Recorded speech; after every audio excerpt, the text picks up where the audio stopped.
Hola, ¿qué tal amigos y bienvenidos a otra parte de nuestro libro La isla misteriosa de Julio Verne? Continuamos con la lectura, capítulo 2, parte 12. Esta parte se titula Jun lucha como uno más. Prueba del barco construido. Aquella tarde volvieron los cazadores que habían hecho muy buena caza y venían cargados, es decir, con la carga que podían buenamente llevar 4 hombres. Top traía una ristra de cercetas alrededor del cuello y Jup un cinturón de gallinetas de agua alrededor de su cuerpo. Aquí tenemos, amo, exclamó Nab, entreteniéndote para algún tiempo. Conservas, pasteles, agradables reservas, pero alguien me tiene que ayudar. ¿Cuento contigo, Penflon? No, Nab, contestó el marino. Al aparejo del barco me reclama y por ahora tendrás que pasarte sin mi ayuda. ¿Y usted, señor Helber? Yo mañana tengo que ir a la dehesa, contestó el joven. ¿Entonces me ayudará el señor Slip? Por complacerte, Nap, repuso el periodista, pero te prevengo que si descubro tus recetas, las voy a publicar. Como usted guste, señor Slip, respondió Nap, como usted guste.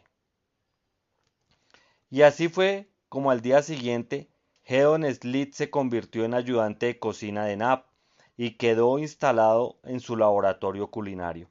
Pero antes el ingeniero le había manifestado el resultado de la expedición del pozo realizada la víspera, y sobre este punto al corresponsal fue de la misma opinión de Ciro, que aunque nada había encontrado, quedaba sin embargo un secreto. Los fríos continuaron todavía durante una semana y los colonos abandonaron el palacio de granito solo para cuidar el corral. La vivienda estaba perfumada con los olores que exhalaban las sabias manipulaciones de Nab y del corresponsal, pero no todo el producto de la casa del pantano se transformó en conserva. Aquel frío intenso conservaba perfectamente la carne. Se comieron patos silvestres y otras carnes frescas y se declararon superiores a todos los animales acuáticos del mundo conocido. Durante aquella semana, Penfron, ayudado por Herbert, que manejaba hábilmente la aguja del velero, trabajó con tal ardor que quedaron terminadas las velas de la embarcación. La Cordelaria de Camayo no faltaba gracias al aparejo que se había encontrado con la cubierta del globo, los cables, las cuerdas de la red, todo aquello formaba un excelente material del cual sacó el marino muy buen partido. Las velas fueron guarnecidas de fuertes relingas y aún quedaban para fabricar las drisas, los obenques, las escotas, etc. En cuanto a los motones, por consejo de Penfron y mediante el torno que se había instalado, fabricó Cyrus Smith los necesarios. Se acabó el aparejo mucho antes que estuviera concluido el barco. Penfron hizo también una bandera azul, roja y blanca cuyos colores habían sido suministrados por ciertas plantas tintoreas muy abundantes en la isla, pero a las 30 estrellas que representaban los estados de la Unión que resplandece en el pabellón norteamericano, el marino añadió una más, la estrella de la isla Lincoln, porque ya consideraba su isla como una unidad a la gran república. Y si no de hecho, lo estaba al menos de corazón, decía. Entretanto, se enarboló aquel pabellón en la ventana central del Palacio de Granito y los colonos le saludaron con 3 hurras. La estación fría tocaba a su término y parecía que aquel segundo invierno iba a pasar sin incidente grave cuando en la noche del 11 de agosto la meseta de la Gran Vista se vio amenazada de una devastación completa. Después de un día de mucho trabajo, los colonos dormían profundamente, cuando hacia las 4 de la mañana se despertaron sobresaltados al oír los ladridos de Top. El perro no ladraba aquella vez cerca de la boca del pozo, sino en el umbral de la puerta y se echaba sobre ella como si quisiera derribarla. Jup también por su parte daba gritos agudos. ¿Qué hay, Top? Exclamó Nab, que fue el primero que se despertó. El perro continuaba ladrando con furor. ¿Qué pasa? Preguntó Cyrus Smith. Y todos, vestidos apresuradamente, se precipitaron hacia la ventana de la habitación y las abrieron. Se presentó ante sus ojos una capa de nieve que apenas parecía blanca en aquella oscurísima noche. No vieron nada, pero oyeron singulares ladridos que resonaban en la oscuridad. La playa había sido invadida por cierto número de animales que las tinieblas impedían distinguir. ¿Qué es eso?, exclamó Pencroff. Lobos, jaguares o monos, contestó Nab. ¡Diablos! ¿Pueden llegar a lo alto de la meseta?, dijo el corresponsal. ¿Y nuestro corral?, exclamó Helber. ¿Y nuestra plantación? ¿Por dónde han pasado?, preguntó Pencroff. Sin duda por el puentecillo de la playa que alguno de nosotros habría olvidado levantar, contestó el ingeniero. En efecto, dijo Slip, recuerdo que dejé echado el puente. Buena la ha hecho usted, señor Slip, exclamó el marino. Lo hecho está, sentenció Cyrus Smith. Ahora atendamos lo que hay que hacer. Tales fueron las preguntas y respuestas que se cruzaron rápidamente entre Cyrus Smith y sus compañeros. Era indudable que el puentecillo había dado paso a aquellos animales que habían invadido la playa, y cualesquiera que fuesen, subiendo por la orilla izquierda del río de la Merced, podían llegar a la meseta de la Gran Vista. Por consiguiente, era preciso ganarles en celeridad y combatirlos si se obstinaban en pasar. ¿Pero qué animales son esos?, preguntó Pencroff por segunda vez en el momento en que los ladridos resonaban con más fuerzas. Aquellos ladridos hicieron estremecer a Helber, acordándose de haberlos oído en su primera vista a las fuentes del arroyo rojo. Son culpeos, son zorras, dijo. Adelante, exclamó el marino. Y todos, armándose de hachas y carabinas y de revólveres, se precipitaron en la banasta del ascensor y bajaron a la playa.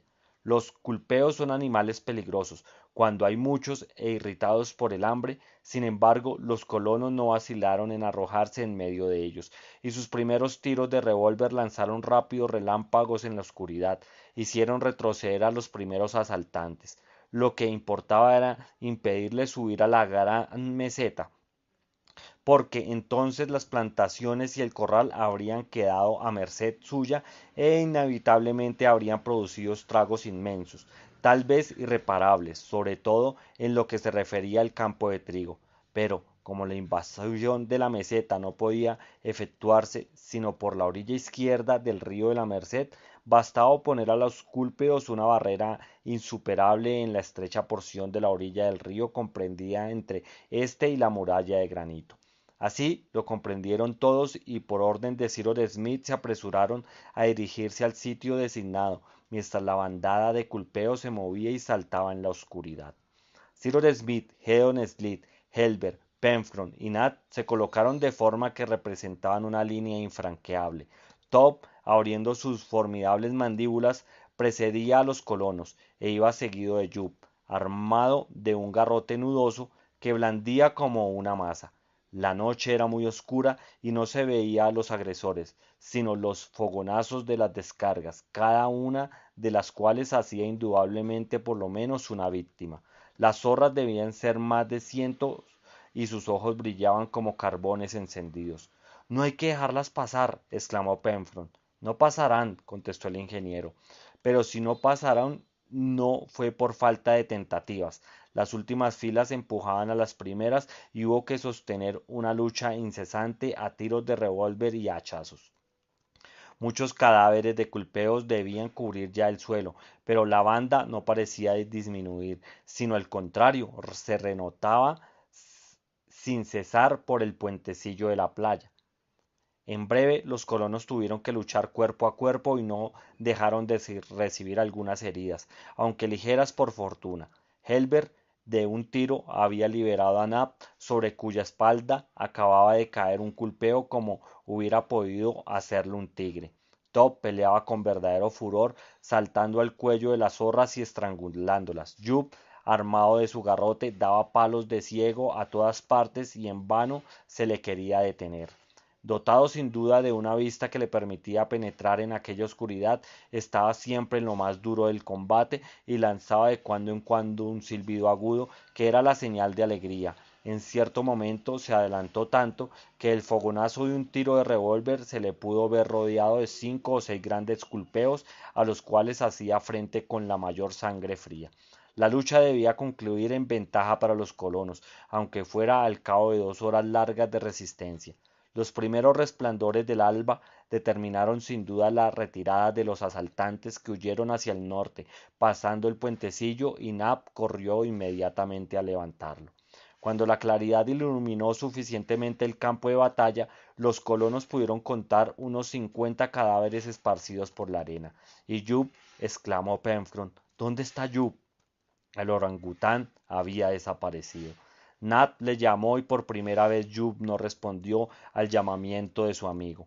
Todos se pusieron a buscar en busca de Jup, temiendo encontrarlo entre los muertos. Se examinó el sitio de los cadáveres que manchaban la nieve con su sangre, y encontraron a Jup en medio de un verdadero montón de culpeos, cuyas mandíbulas y espinas rotas manifestaban haber estado en un contacto con el terrible garrote del intrépido animal. El pobre Jup tenía en la mano un pedazo de su estaca rota, pero privado de su arma. Había sido derribado por el número de enemigos y tenía en su pecho profundas heridas. Está vivo, exclamó Nab, que se había inclinado sobre él. Lo salvaremos, repuso el marino. Lo cuidaremos como a uno de nosotros. Parecía que Jude lo había entendido, porque reclinó su cabeza sobre el hombro de Pencroff, como para darle las gracias. El marino también estaba herido, pero sus heridas, lo mismo que las de sus compañeros, eran insignificantes, porque gracias a sus armas de fuego casi siempre habían podido mantener la distancia conveniente entre ellos y sus agresores. Solamente el orangután tenía heridas graves. Nab y Pencroff lo llevaron hasta el ascensor sin que apenas saliera de sus labios más que un débil gemido. Lo subieron con cuidado al palacio de granito, donde fue instalado en uno de los colchones que se tomaron de una cama, y le lavaron las heridas. No parecía que hubiesen alcanzado a ningún órgano vital, pero Jup estaba muy debilitado por la pérdida de sangre y la fiebre se declaró con bastante intensidad. Le acostaron después de haberle vendado las heridas y se le impuso una dieta, como a una persona, según decía Nab, haciéndole beber algunas tazas de tisana refrigerante, cuyos ingredientes suministró la oficina de farmacia vegetal del Palacio de Granito. Jup durmió al principio con un sueño agitado, pero poco a poco su respiración se hizo más regular y se le dejó descansar tranquilamente. De cuando en cuando, Top andaba, por decir así, de puntillas, iba a visitar a su amigo y parecía aprobar los cuidados que tenían con él. Una mano de Jude pendía fuera de la cama y Top la lamía con aire de pesadumbre. Aquella mañana se procedió a dar sepultura a los muertos que fueron arrastrados hasta el bosque de Far West y allí enterrados. Aquel ataque, que hubiera podido tener consecuencias tan grandes, fue una lección para los colonos y desde entonces no se acostaron nunca sin que uno hubiera pasado a examinar si todos los puentes estaban alzados y si era o no posible alguna invasión. Hume, después de haber inspirado serios temores durante algunos días, reaccionó contra el mal. Su constitución triunfó, disminuyó la fiebre poco a poco y Gedeon Smith, que entendía algo de medicina, le declaró en breve fuera de peligro. El 16 de agosto, Jup empezó a comer.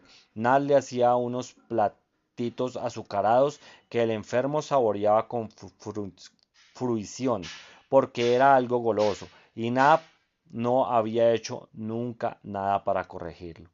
¿Qué quiere usted?, decía Gedeon Smith, que alguna vez le convenía mirar al orangután. El pobre Jup no tenía más placer que el de la boca y me alegró mucho de poder mostrar así la gratitud por sus servicios. 10 días después, el 21 de agosto, Maese Jup se levantó de la cama. Sus heridas estaban cicatrizadas y todos comprendieron que no tardaría en recobrar su vigor y flexibilidad habituales. Como todos los convalecientes, se vio acometido de un hambre devoradora y el periodista le dejó comer cuanto quiso, porque se fiaba de ese instinto que con frecuencia a los seres racionales y que debía preservar el orangután de todo exceso. Nab estaba encantado de ver cómo volvía el apetito de su discípulo. Come, le decía, come, amigo Jup, y no te prives de nada. Haz vertido tu sangre por nosotros y lo menos que puedo hacer es ayudarte a reparar tus pérdidas. Al fin, el 25 de agosto se oyó la voz de Nab que llamaba a sus compañeros. Señor Ciro, señor Gedeon, señor Helbert, Pencroff, vengan. Los colonos reunidos en el salón se levantaron y acudieron hacia donde Nab les llamaba, es decir, al cuarto de Jup. ¿Qué hay?, preguntó el periodista. Vean ustedes, contestó Nab lanzando una sonora carcajada. Maese Jup fumaba tranquila y seriamente sentado como un turco en el umbral del palacio de granito. ¡Mi pipa!, exclamó Pencroff. ¡Se ha apoderado de mi pipa! ¡Ah, valiente Jup! Te la regalo. Fuma, amigo mío, fuma. Y Jup lanzaba gravemente espesas bocanadas de humo de tabaco, lo cual parecía proporcionarle un gozo exquisito. Cyrus Smith no se mostró tan admirado del incidente y citó varios ejemplos de monos domesticados que se habían acostumbrado a fumar. Pero desde aquel día Maese Jup fue propietario de una pipa, la del marino, que permaneció suspendida en su cuarto cerca de la provisión de tabaco. Él mismo la cargaba y la encendía con una brasa y cuando fumaba parecía el más dichoso de los cuadrumanos. Ya se comprenderá que aquella comunidad de gustos no hizo más que estrechar entre Jup y Pencroff los lazos de amistad que unían al mono y al honrado marino. Quizá es un hombre, decía algunas veces Pencroff. Nab, ¿te extrañaría si un día se pusiera a hablarnos? No, contestó Nab, me extraña lo contrario, que no hable, porque realmente no le falta más que la palabra. Me gustaría, dijo el marino, que el día menos pensado me dijese, vamos a cambiar de pipa, Pencroff. Sí, contestó Nab, qué desgracia que sea mudo de nacimiento. Con el mes de septiembre terminó completamente el invierno y los colonos volvieron con más ardor a sus trabajos. La construcción del barco adelantó rápidamente. Tenía ya toda la tablazón de forro y se pusieron las cuadernas interiores para unir todas las partes del casco, haciéndolas flexibles por medio del vapor de agua, que se prestaba a todas las exigencias del galivo. Como no faltaba madera, Pencroff propuso al ingeniero que se forrara interiormente el casco con hiladas de tablones a lo largo que aseguraría la solidez de la embarcación. Cyrus Smith, no sabiendo lo que podía acontecer en el futuro, aprobó la idea del marino de hacer el buque lo más sólido posible. El forro, el forro y el puente quedaron concluidos el 15 de septiembre. Para calafatear las costuras se hizo estopa con cierta hierba marina seca, que fue introducida a golpes de mazo entre los tablones del casco. De los forros del puente, después se cubrieron aquellas costuras con brea hirviendo, suministrada abundantemente por los pinos del bosque. La distribución de las diversas partes de la embarcación fue sencilla. Primero se echaron por la lastre grandes trozos de granito dispuestos en un lecho de cal, cuyo peso podría ser 12.000 libras. Por encima de aquel lastre se puso un sollado, cuyo interior se dividió en dos cámaras a lo largo, a las cuales se extendían dos bancos, que servían de arcones. El pie del mástil debía apuntar el tabique que separaba las dos cámaras, a las cuales se llegaba por dos escotillas abiertas sobre el puente y provistas de su portozuelas. No costó ningún trabajo a Pencroff encontrar un árbol apropiado para mástil. Escogió un abeto joven y recto. Sus nudos, que no tuvo que hacer más que labrar en la planta y redondear por la cabeza, la guarnición de hierro de mástil, del timón y del casco habían sido burdas, pero sólidamente fabricadas en la fragua de las chimeneas. En fin, tablones, botanas, relingas, remos, etc. Todo estaba determinado en la primera semana de octubre, y se acordó que se haría la prueba del barco en las inmediaciones de la isla para reconocer qué tal se portaba en el mar y hasta qué punto podía tenerse confianza en él. Durante aquel tiempo no se había descuidado las obras necesarias, se había aumentado las construcciones de la dehesa porque el rebaño de muflones y el de cabras contaba un cierto número de corderitos y cabritos que había que alojar y alimentar. No habían dejado de vista los bancos de ostras, ni el Conejal, ni los yacimientos de hulla y de hierro, ni algunas partes hasta entonces inexploradas de los bosques de Far West, que eran muy abundantes en caza. También se descubrieron ciertas plantas indígenas que, si no tenían una utilidad inmediata, contribuyeron a variar los comestibles vegetales del Palacio de Granito. Eran varias especies de ficoideas, unas semejantes a las del cabo, con hojas carnosas comestibles, y otras que producían granos que contenían una especie de harina. El 10 de octubre se botó al mar el buque, con gran satisfacción de Penfron.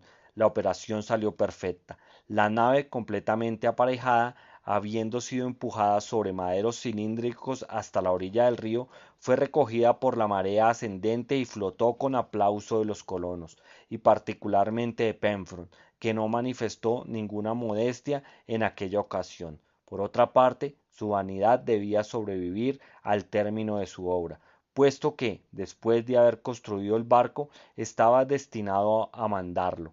En efecto, todos le dieron unánimemente el grado de capitán. Para complacer al capitán Penfron hubo que poner nombre a la embarcación, y después de haber discutido muchas proposiciones se reunieron los votos en el nombre de Buenaventura, que era el del honrado marino. Cuando el Buenaventura fue levantado por las mareas ascendentes, se pudo ver que se mantenía muy bien en sus líneas de agua y que debía navegar muy bien con todos los aires. Por lo demás, iba a hacerse el ensayo de su actitud ese día con una excursión a lo largo de la costa. El tiempo era hermoso, la brisa fresca, el mar fácil, sobre todo el litoral del sur, porque el viento hacía una hora que soplaba del noroeste. A bordo, gritó el capitán Penfron, pero había que almorzar antes de salir, y parecía conveniente llevar provisiones a bordo, para el caso de que la excursión se prolongara hasta la noche. Cyrus Smith estaba también impaciente por probar la embarcación, cuyos planos había hecho, aunque aconsejado por el marino, pero con frecuentes modificaciones, no tenía la misma confianza que Penfron, y como éste ya no hablaba de la isla Tabor, el ingeniero suponía que el marino había renunciado a su proyecto. No le gustaba que dos o tres compañeros se aventurasen en alta mar con aquel barco, que, en resumidas cuentas, era muy pequeño y no cargaba más de 15 toneladas. A las 10:30 todos estaban a bordo, incluso Jup y Top. Nab y Helber levantaron el ancla que mordía la arena cerca de la desembocadura del río de la Merced. Se hizo la cangreja, el pabellón lincolniano ondeó en el tope del mástil, y el Buenaventura, dirigido por Penfron, se hizo a la mar. Para salir de la bahía de la Unión fue preciso primero caminar viento en popa, y se pudo observar que, con este aire, la celeridad de la embarcación era satisfactoria. Después de haber doblado la punta del pecio y el cabo de la garra, Penfron debió mantenerse lo más cerca posible para seguir la costa meridional de la isla, y después de haber recorrido algunas bordadas, observó que el Buenaventura podía marchar a 5 cuartos de viento y que se sostenía muy bien contra la corriente. Virada perfectamente a barlovento, teniendo golpe, como dicen los marinos, y aún ganando el viral. Los pasajeros del Buenaventura estaban entusiasmados, tenían una buena embarcación que podría prestarles grandes servicios, y con aquel tiempo el paseo fue delicioso. Penfron salió a la mar a 3 o 4 millas de la costa a través del puerto del Globo. La isla apareció entonces en todo su desarrollo, bajo un aspecto nuevo por el panorama variado de su litoral, desde el cabo de la Garra hasta el promontorio del Reptil. En primer término, los bosques, en que las confineras sobresalían entre el follaje tierno de los demás árboles que apenas empezaban a echar brotes, y aquel monte Franklin que dominaba el conjunto y cuya cima estaba coronada de nieve. ¡Qué magnífico espectáculo! Exclamó Helber. Sí, nuestra isla es bonita y buena, añadió Penfron, y la amo como amaba a mi pobre madre. Nos ha recibido pobres y careciente de todo. ¿Y qué falta ahora a estos 5 hijos que le han caído del cielo? Nada, contestó Nab. Nada, capitán. Y los dos honrados colonos lanzaron 3 formidables hurras en honor de la isla. Entretanto, Gedeon Sleep, apoyado en el mástil, dibujaba el panorama que se presentaba a sus ojos. Cyrus Smith miraba en silencio. ¿Y bien, señor Ciro? Preguntó Penfron. ¿Qué dice usted de nuestro barco? Parece que se porta bien, contestó el ingeniero. Bueno, ¿cree ahora que podré emprender un viaje de alguna duración? ¿Qué viaje, Penfron? El de la isla Tabor, por ejemplo. Amigo, repuso Cyrus Smith, creo que en un caso urgente no habría que vacilar en fiarse del Buenaventura, hasta para una travesía larga, pero ya sabe que debería partir con disgusto para la isla Tabor, pues nada le obliga a ir. Me gusta conocer a mis vecinos, repuso Penfron, que se obstinaba en llevar a cabo su idea. La isla Tabor es nuestra vecina, no tenemos otra. La cortesía exige que se vaya al menos una vez a hacer una visita. ¡Caramba! Exclamó Gedeon Spilett. Nuestro amigo Penfron, esclavo de las conveniencias sociales. No soy esclavo de nada, repuso el marino, a quien la oposición del ingeniero le incomodaba un poco, pero no quería disgustarlo. Piense, Penfron, contestó Cyrus Smith, que no puedo ir solo a la isla Tabor. Un compañero me basta. Bueno, repuso el ingeniero, ¿quiere usted correr el riesgo de privar a la isla Lincoln de 2 colonos de 5 que tiene? Tiene 6, repuso Penfron. ¿Olvida a Jup? Tiene 7, añadió Nab, porque Top vale como cualquier otro. Por otra parte, no hay riesgo, señor Ciro, agregó el marino. Es posible, Penfron, pero repito que es exponerse sin necesidad. El terco marino no contestó y varió de conversación. Decidió, sin embargo, a volver sobre ella en ocasión oportuna. No sospechaba que iba a ser ayudado por un incidente que cambiaría en obra de humanidad lo que no era sino un capricho discutible. Después de haberse mantenido en alta mar, el Buenaventura se acercó a la costa dirigiéndose hacia el puerto del globo. Era importante examinar los pasos que había entre los bancos de arena y arrecifes, para ponerles balizas en caso de necesidad, pues aquella ensenada debía ser el puerto donde se amarrase el barco. Estaba a media milla de la costa que había sido preciso bordear para ganar espacio contra el viento. La velocidad del Buenaventura era entonces muy moderada porque la brisa, detenida en parte por la tierra alta, apenas hinchaba sus velas y el mar, terso como un espejo, no se rizaba sino el soplo de rachas que pasaba caprichosamente. Helber, que estaba a proa para indicar el camino que había de seguir entre los arrecifes y los bancos de arena, exclamó: «¡Orsa, Penfron! ¡Orsa!». «¿Qué pasa?», preguntó el marino levantándose. «¡Una roca!». «No, espera», dijo Helber, «no veo bien. Orsa, más bueno. Llega un poco». Diciendo esto, Helber, echado a lo largo de la barca, metía la mano rápidamente en el agua y se levantaba después diciendo: «¡Una botella!». En efecto, tenía en la mano una botella cerrada que acababa de coger a pocos cables de la costa. Cyrus Smith tomó la botella y sin decir una palabra quitó el tapón y sacó un papel húmedo en el cual se leían estas palabras: «Naufragada, Isla Tabor, 153 grados longitud oeste, 36 grados 11 minutos latitud sur».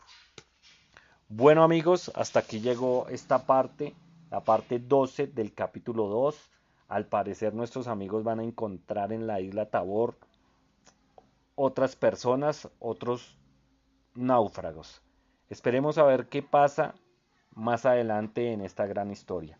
Gracias por escucharme y recuerden seguirme y compartir los videos para poderles llegar a más personas y que escuchen estos grandiosos audios. Gracias y hasta la próxima.